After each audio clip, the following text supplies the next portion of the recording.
આકાશવાણી ભુજ સમાચાર વિરલ રાણા વાંચે છે. નમસ્કાર.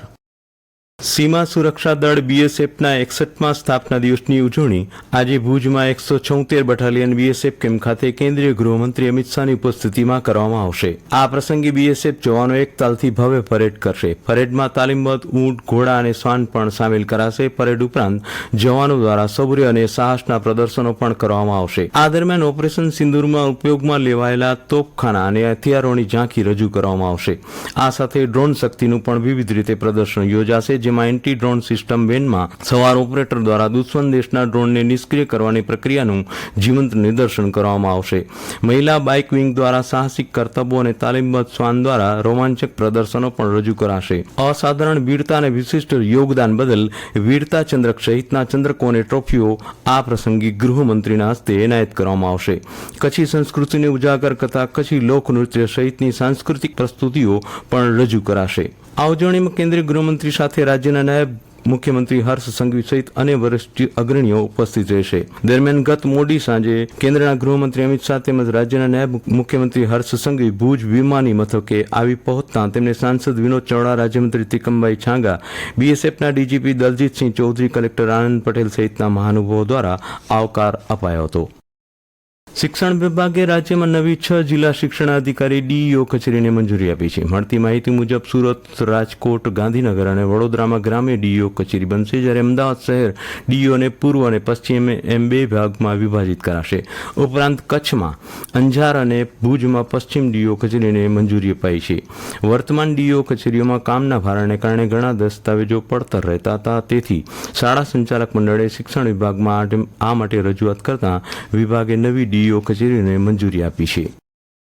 રાજ્ય પોલીસ વડા ડીજીપી વિકાસ સહાયના આદેશ મુજબ પશ્ચિમ કચ્છ પોલીસે 800 આરોપીઓની યાદી બનાવી અત્યાર સુધીમાં 554 ગુનેગારોની તપાસ કરી છે.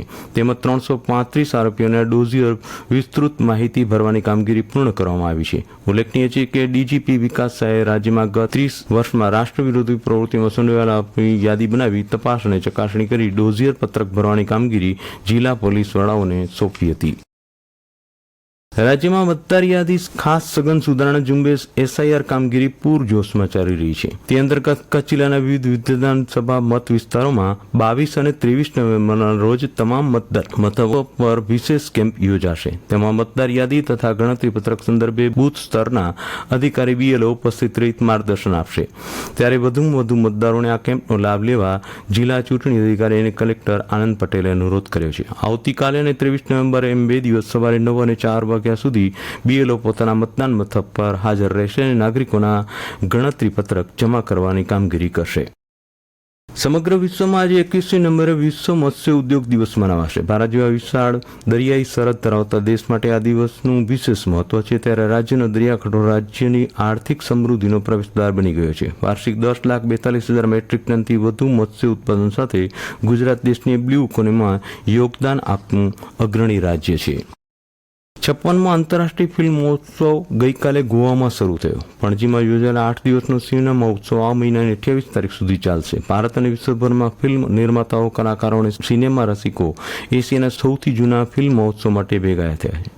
ઉદઘાટન સમારોહ દરમિયાન માહિતી અને પ્રસારણ રાજ્યમંત્રી ડોક્ટર એલ મુરુગન, ગોવાના મુખ્યમંત્રી પ્રમોદ સાવંત, માહિતી અને પ્રસારણ સચિવ સંજય જાજુ તથા મહોત્સવ નિર્દેશક શેખર કપૂર હાજર રહ્યા હતા. સરદાર વલ્લભભાઈ પટેલની 150મી જન્મજયંતિની ઉજવણીના ભાગરૂપે સમગ્ર રાજ્યમાં યોજાઈ રહેલી એકતા પદયાત્રા ગઈકાલે માંડવી વિસ્તારની મુન્દ્રા તાલુકામાં એકતા પદયાત્રા યોજાઈ હતી. 9 કિલોમીટરની આ યાત્રા પ્રાગ પરથી શરૂથી મોટા કપાયા પહોંચી હતી. આ યાત્રામાં આવતા ગામો અને સંસ્થાઓ દ્વારા ઠેર ઠેર આવકાર અપાયો હતો. હવામાન. રાજ્યમાં આગામી 3 દિવસમાં ઠંડીમાં વધારો થવાની આગાહી છે. હવામાન વિભાગની સત્તાવાર યાદી મુજબ આ સમયગાળામાં રાજ્યમાં તાપમાન 2 થી 3 ડિગ્રી સેલ્સિયસ ઘટી શકે છે. ત્યારબાદ કોઈ મોટા ફેરફારની શક્યતા નહીવત છે. ગઈકાલે 11 ડિગ્રી સેલ્સિયસ લઘુત્તમ તાપમાન સાથે નલિયા રાજ્યનું સૌથી ઠંડુ શહેર બની રહ્યું હતું. અને આ સાથે સમાચાર બુલેટિન પૂરું થયું. નમસ્કાર.